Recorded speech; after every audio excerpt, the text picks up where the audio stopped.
Hello and welcome to Global Business. You're watching CGTN. I'm Lincoln Humphreys. Here are the headlines. Trade momentum. China's foreign trade surpasses 30 trillion yuan in the first 7 months, with high-tech exports driving nearly 60% of growth. Tariff turmoil. US President Donald Trump imposes a 15% tariff on polysilicon products used in solar panels and semiconductors. And fusion forward. Chinese researchers achieve a breakthrough in artificial sun nuclear fusion, and the project moves closer to industrial application. First, a look at the Chinese mainland markets for you now. Equities closed higher this Friday. The Shanghai Composite gained more than 1%, while the Shenzhen Component was a little better, surged 1.42%. Now we'll take a look at the other regional markets, how they performed and how Wall Street closed overnight.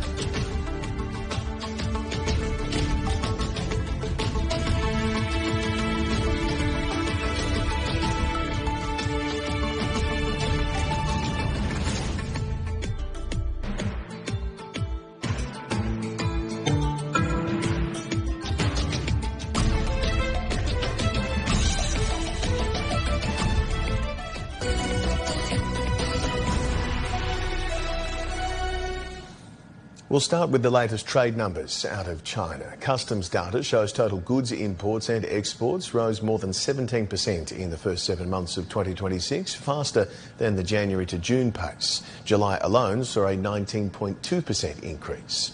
Trade with ASEAN picked up noticeably, while China-EU trade topped 3.6 trillion yuan, up 9.5%. Belt and Road partner trade grew 15.5%. High-tech goods continued to perform well. Mechanical and electrical product exports rose 21%. In July, industrial robots and 3D printer exports surged more than 50% year-on-year, accounting for nearly 60% of monthly export growth. An official said China's foreign trade has gained stronger momentum. Let's hear from him. In July, China's foreign trade maintained the strong growth momentum seen in the first half of the year. The growth rate accelerated by 2.3 percentage points compared with the first 6 months, while the total value of imports and exports exceeded 4 trillion yuan for the 5th consecutive month. Private enterprises further consolidated their role as the main driver of foreign trade. Foreign invested enterprises led growth in imports and exports, while state-owned enterprises also posted gains. Together, they have created a dynamic picture of all types of businesses advancing side by side and contributing to the overall growth of China's foreign trade. China's export landscape is shifting and fast. A new wave of high-tech products, including robots, AI devices and innovative medicines, is now driving foreign trade, emerging as the nation's new three. Among them, AI-powered smart glasses are swiftly moving beyond the prototype stage and into everyday use, while making significant inroads into global markets. Our reporter Bi Ran has the story.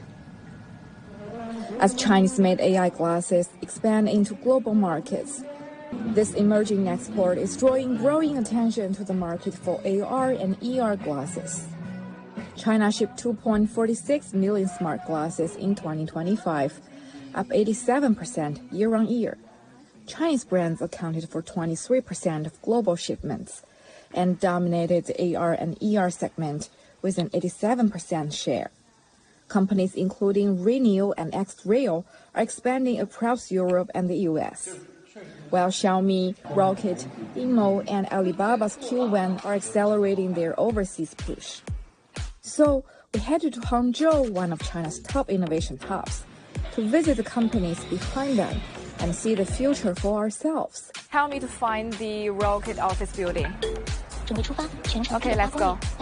Their products are betting on wider, more lifestyle-friendly version of AI eyewear, something people might actually wear and use in daily life. Right now, I can see the full navigation interface projected into these glasses, guiding me directly into the office building.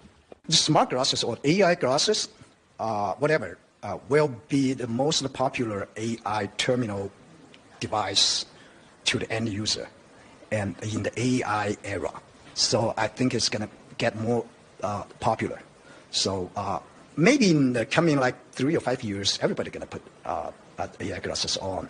The rise of multimodal AI is giving the category new momentum. They become a tool for translation, navigation, note-taking, photography, entertainment, and even real-time assistance. And in scenarios that demand richer visual experiences, AR glasses are more than just assistants. They are becoming portals for work, entertainment, communication, and spatial computing. This is our most high-end product series. It's powered by our self-developed optical engine technology combined with a spatial computing chip. With these two key technologies integrated, we believe we are at the forefront of the AI glasses industry. AI glasses sit at the intersection of design, fashion, software, and human behavior. China's smart glasses industry has built a strong hardware foundation, with lighter designs and AI now standard. The next step is finding useful applications and turning interest into sales. There are like XR glasses, AR glasses, AI glasses, MR glasses. So these are completely different types of glasses, and I will use them in different scenarios. I think AI definitely pushed a lot of buttons for a lot of brands. That's the future. Industry observers say AI exports now encompass a wide range of digital capabilities. As AI glasses become as comfortable as regular eyewear, improved optics, stronger AI features, and rising consumer acceptance are helping Chinese brands move the market from early interest to wider adoption. Yan, CGTN, Shanghai and Hangzhou. Let's take a closer look through the lens for some more insights on the surge in high-tech product exports. I'd like to bring in Zhou Mi, a Senior Research Fellow at the Chinese Academy of International Trade and Economic Cooperation. Thanks for joining us on the show. So high-tech products accounted for roughly 60% of export growth in July. What's driving this surge? Is it cyclical global demand, structural upgrading in China's manufacturing sector, or shifts in global supply chains away from other regions? Well, I would say that all these answers maybe would be the, some of the answers or the results of this performance. Actually, we are seeing that China is developing very quickly the innovative products about the high technology. So the high technology is not just coming from the laboratory. They have already gone into the people's family. I think that is really providing more and more good effects for providing better data and also create different kind of scenarios. So based on this kind of new ideas and also the practical ways of doing that, I think that the world is facing so many opportunities. They want to have these things to do some things as, the same way or in a better way, more intelligent and more effective. I think that is the problem why we are trying to look at when some other countries trying to stop the export from them, we are providing more solutions and products and services. Quite a notable shift was imports now growing faster than exports. What does this tell us about the strength and composition of China's domestic demand? Which specific sectors or commodities are leading this import growth? Well, if you're looking at the data of the structure of import of China, I would say that China has imported more electronics than before. So there is a quick jump about almost 30% higher compared with last year. And the second largest group is, agricultural products. So we are opening our market to reduce the tariffs to different kind of countries. I think that the Chinese people are having more choices by, the different kind of agricultural products, including the fruits or vegetables or some other things. I think that is definitely when we are trying to give the Chinese people more choices. So the import is also part of our manufacturing. I would say that China is trying to integrate the abilities of the world to meet the demand of the world. So it's kind of like a hub of the trading network. Foreign invested enterprises are outperforming both private and state-owned firms in trade growth. Does this signal renewed confidence from multinational corporations in China, or is their performance better explained by their unique advantages within the global supply chains? Well, we are seeing more foreign companies come here to invest here in China with the numbers, but maybe the volume is not as large as before. I think that they are more flexible to come here to trying to find out some of the opportunities here in China's domestic market and trying to benefit from the better abilities for the strengthening about supply chains resilience. So these foreign companies, they have a better understanding about the world, and they are also supported by Chinese domestic supply chains. So both of them are really the reasons why we're saying that they are having much more interest in investing in China and benefit from the abilities of manufacturing. I think that is definitely not only for the export, but also for the import. With year-on-year trade growth holding above 17% this year to date, what are the key risks and catalysts you're watching for the rest of this year, particularly around external demand, geopolitical tensions and currency dynamics? Well, I think that the world is facing many challenges. The uncertainties coming from the protectionism, unilateralism would be one of the major tasks or challenges we have to deal with. How can we try to believe that the supply chains will not be disrupted by certain kind of behaviors, no matter on the tariffs or other restriction on the import and export? And that is definitely one of the very important challenges. And the second, I would say that geopolitical tensions are also bringing us more challenges about the logistics, about the maritime transportations or even other issues. But the currencies is another very important issue. So we are saying that the United States and Japan are trying to do something together to manipulate the currencies exchange rate of the yen. I think that is definitely what we are saying, to have a more support from the market demand and the supply. So all these things are really something we have to take care of. Thank you very much for breaking down the data for us. That was Joe Mi, a Senior Research Fellow at the Chinese Academy of International Trade and Economic Cooperation. China's appetite for durian shows no signs of slowing. In the first half of this year, imports of the fruit surged well above last year's levels, and much of it enters through a single land border crossing in southern China's Guangxi Zhuang Autonomous Region. Our Wang Tianyu visited the gateway to see how customs handle the rush.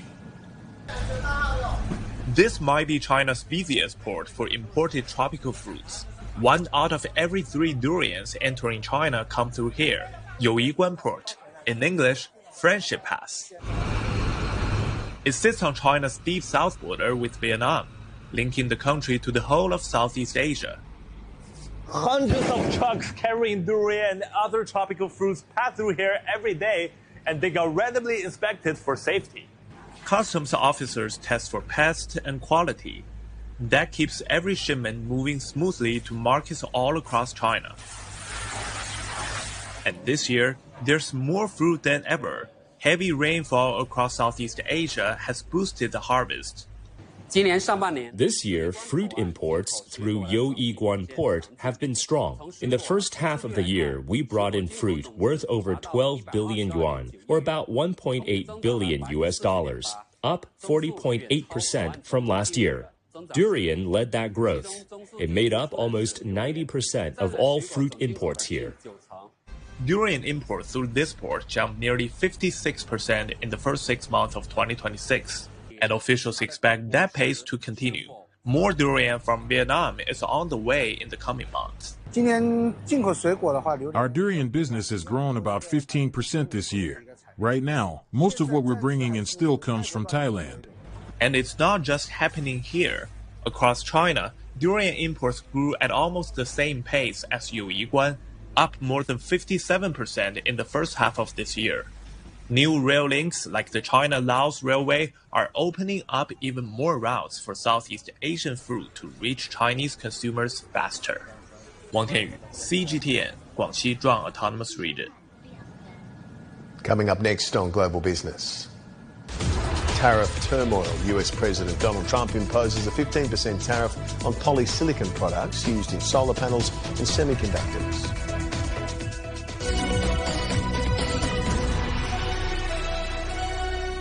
The world economy as we know it is about to change. Global business reports highlight emerging markets, developing countries, and dynamic sectors worldwide. We feature top analysts and newsmakers to provide perspectives on every facet of business. From an on-the-ground perspective, we provide you with balanced and objective assessments. Fast, sharp, and insightful. Global Business. Only on CGTN.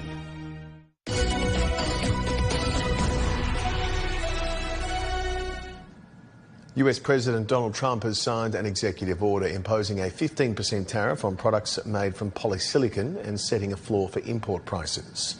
Polysilicon is a key material for solar panels and semiconductors. The new tariff is scheduled to take effect from December 4th this year. Meanwhile, Trump directed the US Commerce Department to establish a program to entice investment in domestic production of raw polysilicon. He said the move aims to encourage the onshoring of the strategic industry for national security reasons. This is against the backdrop of a decade of expansion in global polysilicon markets. A White House fact sheet shows the US share of global polysilicon production capacity fell from 50% in 2005 to less than 2% in 2024. Polysilicon is the foundational material used to manufacture solar cells and semiconductor wafers. Solar-grade polysilicon dominates the market compared to electronic-grade polysilicon used for semiconductors, taking up 79% of the $17 billion global market. In semiconductor applications, virtually every digital gadget we use, from phones, laptops and cars to sophisticated missiles, rely on integrated circuits containing polysilicon-made products. Let's get a closer look now at how the equity markets on the Chinese mainland, Hong Kong and Tokyo wrapped up the week. Timothy Pope is with us in Shanghai, the man in the know when it comes to the markets. Thanks for joining us, Tim. How are things looking for the Chinese mainland markets? Hi there, Lincoln. Yeah, this week started with a rout for tech shares, but that pretty quickly turned into a relief rally. And it got another boost today from better than expected trade data, which had exports looking particularly strong, helped in part by the global AI build-out. The Shanghai Composite Index was up 1% today. The Shenzhen Component was up 1.4%. The China export also gained 1.4%. And the rally actually seemed to broaden throughout the afternoon, but healthcare stocks were the really big winners. Investors have been looking at a growing number of deals that Chinese drug developers are doing with Western pharmaceutical companies, particularly licensing agreements for medicines that are developed here. And that's starting to feed through into stronger earnings as well. And we saw quite a few biotech and research companies jumping by their daily limits today. But that also fits into the underlying story of the week, which has really been turnover. The market has rebounded from Monday's sell-off, but investors still can't seem to decide which sector they should be chasing. The favourite can change almost by the hour at the moment, with the uncertainty still hanging over the durability of the AI rally and the valuations of some of the big players there. Still, turnover was up again today, so at the very least we are seeing more participation and broader confidence just in the market as a whole rather than in any one particular sector or theme, Lincoln. Yeah, certainly some interesting movements. And how about the other Asian stock markets? Tim, what were you following around the region? Well, Hong Kong mirrored the Chinese mainland trade today. Investors there were heavily into biopharma stocks. The Hang Seng was up 0.5%, and two of the three top performers were the two Wuxi Drug Development Services research groups, Wuxi Biologics and Wuxi AppTec, up around almost 11% for Wuxi Bio and 7% for Wuxi AppTec. There's also a note from Morgan Stanley today, which I think is the perfect example of the increased caution with which the big investment banks and investors generally, I suppose, are viewing the AI trade. Morgan Stanley says it currently favours Hong Kong equities in part because they are less exposed to the crowded global AI trade. I find this a little funny because only a couple of months ago, the Hang Seng Tech Index was rushing to add ZAI and Minimax after facing criticism that it didn't have enough exposure to the AI boom. So times change pretty quickly. Over in Japan, the markets were mixed today. The Nikkei 225 dragged a bit lower by its AI and chip-related heavyweights. It finished the day down only about 0.1%, but it had been down more than 1.5% earlier on in the session. Two of today's notable stocks, SoftBank and Nintendo, reported earnings yesterday. SoftBank was down 2.5%. Its earnings were predictably complicated. Profits were better than expected, but still down 18% year on year. It reported 1.86 trillion yen in investment gains, but this is a crucial one, no valuation gain from its massive investment in OpenAI. Nintendo shares, meanwhile, were up 5.3% after quarterly operating profit jumped by 150%. It says thanks there are due to strong demand for software for the Switch and Switch 2, and also a hefty refund from US tariffs. Thank you very much, Timothy Pope in Shanghai. Always appreciate the insights. Have a wonderful weekend. Diamonds are forever is the iconic slogan of De Beers, the world's most famous diamond company, but that may no longer hold true. Anglo American, which owns De Beers, is reportedly in talks to sell the company for a cut price of $1 billion as the industry undergoes major change. Now, Siobhan McCall has more. De Beers once had a near monopoly on the global diamond industry, controlling up to 90% of rough diamond supply in the early 20th century. But with the emergence of new diamond producers, De Beers' share has dropped to around 25%. It also has less control over prices, and its value has fallen dramatically. In 2001, the company was valued at more than $18 billion.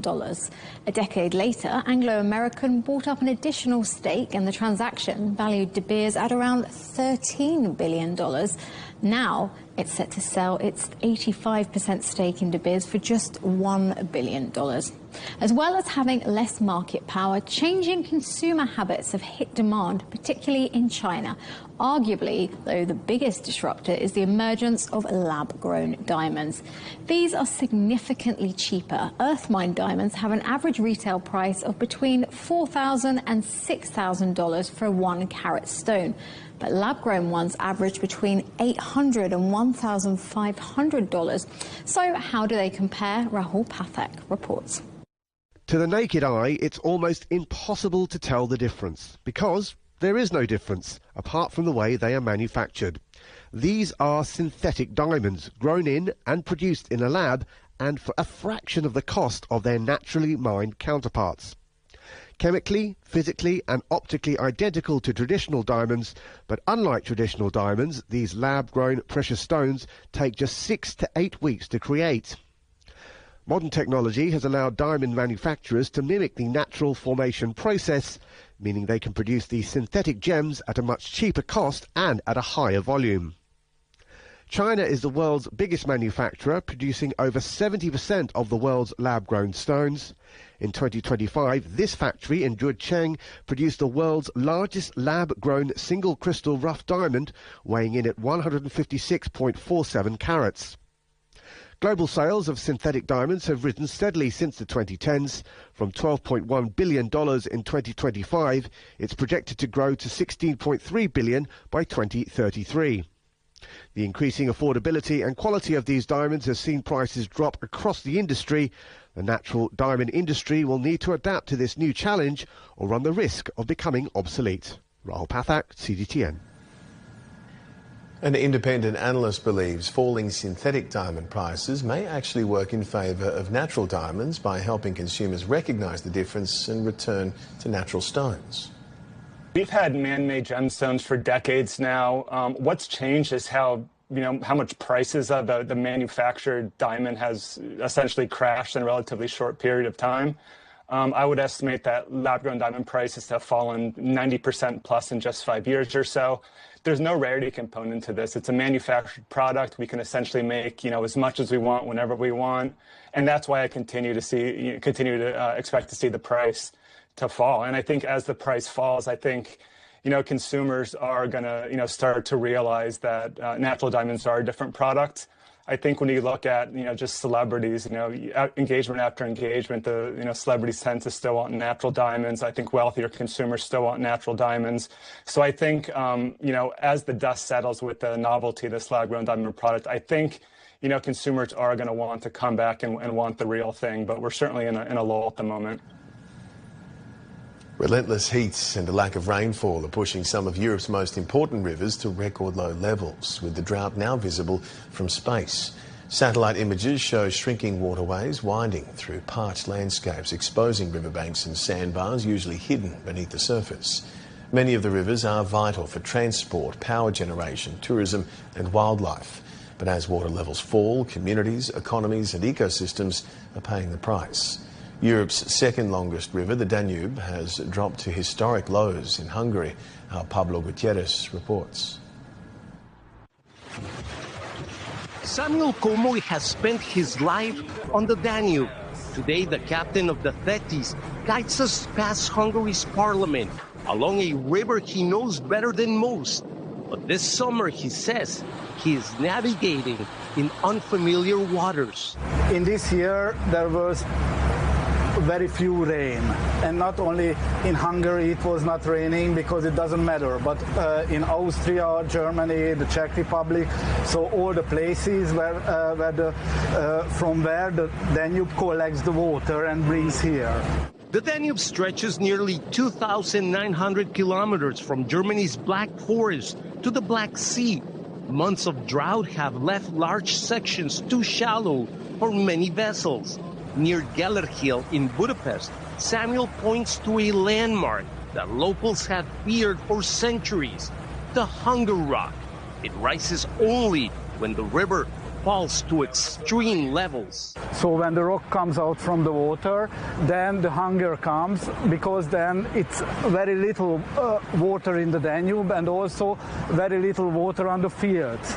The warning reaches far beyond Budapest. International cruise ships that normally sail through the Danube now sit tight to the docks. Passengers finish parts of their journey by bus. 70 kilometers north of Budapest, in Esztergom, 2 international cruise ships remain docked. River cruises bring around 600,000 visitors to Budapest and Hungary each year. With bookings down, towns that rely on these type of tourists will suffer and could lose millions of dollars. Upstream in Moche, Slovakia, people now walk where ships once passed. Among them is Esther, visiting from Vienna. We don't see the boats, the cruise ships here, so it's sad. Commercial cargo vessels also wait for the river level to rise. And for those who work on the river, fewer boats mean fewer customers. Janos has operated a ferry and a floating restaurant for 26 years near Lupa Island in Hungary. He says the river has become difficult to navigate. You need to be very cautious. The river is full of reefs. If you don't know exactly where to go, you will run aground and destroy your boat. Back in Budapest, Samuel watches the depth meter. Near the Hungarian parliament, it reads just 0.7, when it should be more than 7 meters. Until the waters rise again, he can go no further. Pablo Gutierrez, CGTN, along the Danube River in Hungary. On to some other global business headlines we're tracking for you. US labour share of nominal GDP, the portion of output going to workers as compensation, fell to its lowest level since records began in 1947. That means productivity gains are flowing more to business owners and shareholders than to workers through wages. Japan's car makers expect the yen to trade near current levels against the US dollar in the coming months, based on forecasts issued just as the US stepped in to support the currency. A stronger yen would cut into car makers' earnings, since sales abroad translating into higher profits when brought back home. And Mexico's central bank held its benchmark interest rate at 6.5% on Thursday, extending a pause that began in June. The move pushes back the timeline for inflation to return to target, underscoring the challenge of taming price pressures in Latin America's second largest economy. You're watching Global Business, still to come. Fusion forward. Chinese researchers achieve breakthrough in artificial sun nuclear fusion as the project moves closer to industrial application.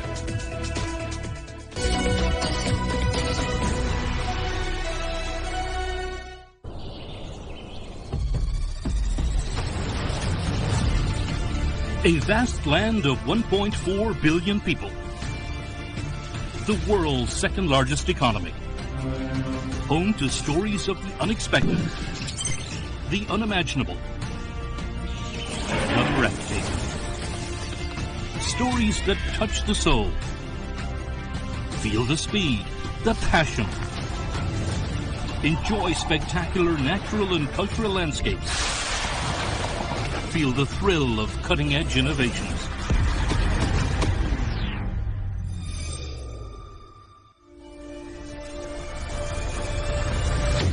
Discovering China. Global Biz. China Travel.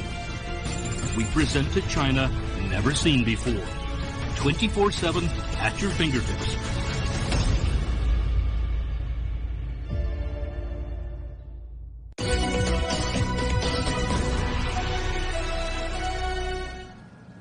Nuclear fusion, known as China's artificial sun, has been designated a key future industry priority under the 2026 to 2030 15th Five-Year Plan. The move signals a major transition from pure laboratory research to engineering and industrial scale development. Our Aaron Liu reports. Nuclear fusion, the same energy that powers stars, promises near limitless clean power. It has been listed as a key future industry direction in China's 15th Five-Year Plan, marking a strategic turning point for the technology. Here's the thing, 2026 to 2030 will shape how fast this tech moves into real-world industry. Called the first wall, this part sits on the innermost side of the fusion vacuum chamber. It works like a protective armor, withstanding ultra-high temperature plasma and intense particle bombardment. Made of tungsten, copper, and stainless steel, it has long been a core bottleneck for fusion engineering. All core materials and the full R&D and manufacturing workflow are independently developed by our team. This fully independent technological system puts our first wall technology among the global leaders. China's new generation artificial sun device, HL3, has achieved landmark progress, with simultaneous 120 million degree ion temperature and 160 million degree electron temperature, and a fusion triple product reaching 10 to the power of 20. We will complete the full upgrade of the HL device by the end of 2026 and launch official fusion combustion experiments in 2027. These experiments will lay a vital foundation for China to build complete fusion industrial systems. Fusion industrialization follows a three-stage path: stable combustion and energy output, reliable long-term operation, and cost reduction for commercial use. We aim to build a fusion pilot experimental reactor by 2035 and a demonstration reactor around 2045, steadily advancing toward commercial reactors.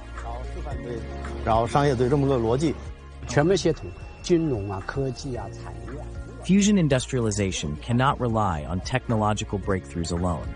It needs coordinated support from finance, technology, and industry. Aligned with China's 15th Five-Year Plan future industry layout, China's energy is unlocking new clean power possibilities and driving long-term energy transition. Aaron Liu, CGTN. The fusion energy industry has drawn increased attention from investors globally. According to the Fusion Industry Association, companies raised nearly $4.5 billion in the 12 months leading to July. That is the highest annual financing since the association began tracking in 2021. Total industry funding has jumped sevenfold to $14.2 billion, and the number of companies has more than doubled from 23 to 56. The growth comes as AI companies such as Microsoft and Google seek to secure energy supply by signing power purchase and land development agreements with fusion energy companies. Now to South Africa, where one of the country's largest new renewable energy projects has been switched on. This comes as South Africa races to expand electricity generation and reduce emissions while protecting jobs in the nation's coal heartland. CGTN's Julie Shire reports. In Mpumalanga province's coal mines have powered South Africa's economy for more than a century. Now in that same coal heartland, giant wind turbines are spinning into action. South Africa is working to build cleaner capacity without undermining energy security or local livelihoods. President Cyril Ramaphosa visited the site as the first phase entered commercial operation. We stand here to congratulate Seriti Green, a proudly South African company, as the Umbila Emoyeni wind farm enters into commercial operation. Seriti is a company that we are very proud of, a company with a proven track record in South Africa's coal industry, a young company of less than 10 years old, which remains the foundation of our country's energy production. The 155-megawatt wind farm is expected to generate around 480,000 megawatt-hours of electricity a year. That is enough renewable power for roughly 500,000 homes. The wind turbines have been switched on here at South Africa's newest renewable energy site in an area surrounded by coal-fired power stations. This farm will churn out clean energy onto the grid, which has long been fed by electricity produced from coal, marking a new era in South Africa's energy journey. Sereti partnered with Chinese wind turbine manufacturer Goldwind on the project, bringing international green technology into one of South Africa's most coal-dependent regions. It has been proven in practice that Chinese enterprises are not merely visitors from afar, but partners deeply rooted in South Africa. More and more Chinese enterprises are working hard to contribute to South Africa development. Goldwind supplied 25 wind turbines in this first phase. This project will generate 5.8 million megawatt-hour of clean energy, helping avoid around 6.5 million tons of carbon emissions. Together with our partner, we have also helped create more than 2,000 local employment opportunities across project development, construction, operations, and the local supply chain. For coal-dependent communities, the central question is whether renewable projects can deliver enough long-term work to offset risks as South Africa's energy mix evolves. The President was highlighting just now is making sure that our impact is still felt even when we are done with the construction and we're just going into operations. And even if we have to move into another city or another region, we want to make sure that there's still activity based on the projects that we have done already. Coal remains central to South Africa's electricity system and to Mpumalanga's economy. But as Sereti Green builds towards 900 megawatts of total capacity, Umbila Imoyeni will test whether private investment can transform the country's coal heartland without leaving its communities behind. Julie Shara, CGTN, in Mpumalanga, South Africa. As people across the world grapple with extreme heat, many turn to air conditioners to keep cool. But some cities in China are taking a different approach, preferring more environmentally friendly cooling methods. Wu Bin reports on some innovative ways Chinese residents stay cool, including an abandoned coal mine in the country's east. It's 9 o'clock in the morning, and the temperature in East China's Xuzhou city has already reached 30 degrees Celsius. But inside this apartment, it's a comfortable 25 degrees Celsius. And even more remarkably, the home stays cool without using an air conditioner. Wang Qingmei, the owner of the house, told us the secret lies in pipes beneath the floor. The pipes are usually used for winter warmth, but this summer they have been filled with cold water, acting like a natural cooling mat across the entire home. The floor became dry and the room stays cool, and it's a gentle coolness, very comfortable. This natural chill comes from the abandoned coal mine nearby. After the mine closed, underground water settled at a constant 19 degrees Celsius. Engineers pumped this water to nearby heat exchange station, distributing it through the community's original heating pipes to provide radiant cooling. By extracting cold energy from the abandoned mine water, we cut down on the heat island effect caused by conventional outdoor air conditioners, making the whole system far more environmentally friendly. Compared to standard air conditioners, this system is less expensive and cuts energy consumption by nearly 50%. For around 100 pilot households, it saves about 50 tons of carbon emissions annually. The cooling project is expected to be expanded to more households next year. And more cities in China are acting. In central China's Wuhan and southwest China's Chongqing, engineers are using cooling waters from the Yangtze River as a steady natural air conditioner for cooling grids. Those cities can use their abundant rivers and lakes to power centralized cooling systems. But what about cities without these natural water resources? How can they still deliver efficient district cooling?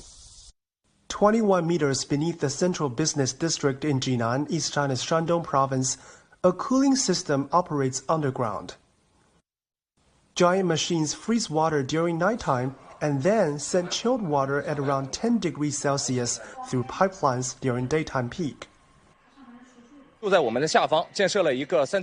below us is an ice storage tank of 3,750 cubic meters, about the size of 1.5 standard swimming pools. The stored cold energy released during the day covers roughly 10 to 20% of our district's daily cooling demand. So why do they bother to freeze water instead of just directly using more and larger air conditioners? The answer is because it lowers energy costs and it's more environmentally friendly. As the largest heating and cooling supply system in northern China, the project reduces carbon emissions by about 120,000 tons per year, the equivalent of the total emissions from a full summer's air conditioning used by 10,000 homes. Will be CGTN. Very cool stuff, but that is it for Global Business for now. I'm Lincoln Humphreys in Beijing. You've been wonderful company. We'll see you next time. Goodbye.